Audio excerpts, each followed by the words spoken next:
So it's super windy. This will be a fun video, but just wanted to show you, this is a absolutely gorgeous frame. Like, just out of all the frames we sell, when you get into these kind of frames, they're just, I mean, perfect. They're nearly right out of the factory. All the paint's still intact on them.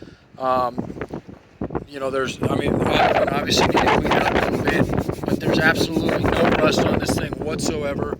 And we'll still run a scope down it just to make sure, but there's no indication. I mean, the tub on this thing is a grade A. I mean, it's a YJ tub, so not something I know you need, but just to give you kind of an idea how clean it is. So, and it had, looks like maybe, yeah, so they did it right at least. It's got a little bit of oxidation in the metal where there was a step here, bolted up. They put a nut cert there.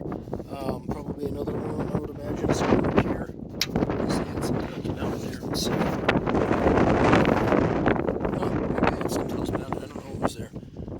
Some sort of accessory maybe. I just see it there. I don't see any more mounts. But anyway, so that's that. But that wouldn't worry about that at all. And then even up in here, and we'll get this obviously out to see, but just to make sure there's nothing hidden. But again, from the Jeep coming in straight, not wrecked, and then the back support,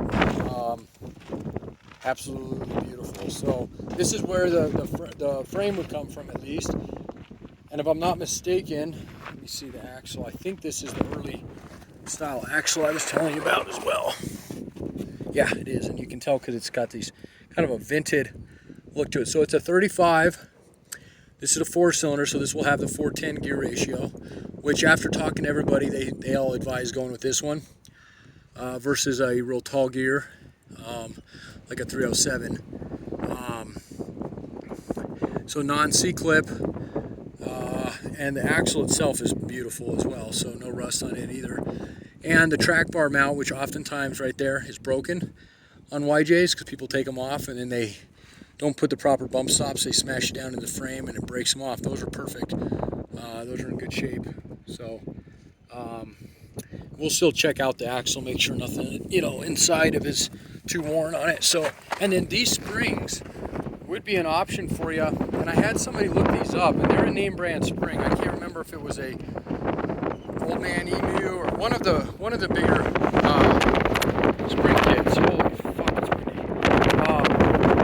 So I can get you the part numbers on those are ROPY J35-0 is the fronts, and then the rears are, let's see if I can read these guys, ROPY J35-0 as well. It can't be, they're slightly different. I don't even know if that's an actual part number then. Anyway, combination of military wrap springs. They look fairly new, if not new. And then they have a really long boomerang front and rear. So there's a combination of a lift there. This got a really dinky little tire, but you can see how big that set it up. Pretty decent size on it. That would probably clear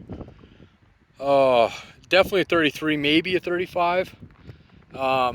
It'd be hard to tell until you got it all set up. But anyway, so that's the frame I'm looking at for you. I have one other one that's clean, YJ, but this one is absolutely the cleanest one we got. So, and then, yeah, we'll get together on everything else. And if you didn't hear anything I said, I apologize for the wind.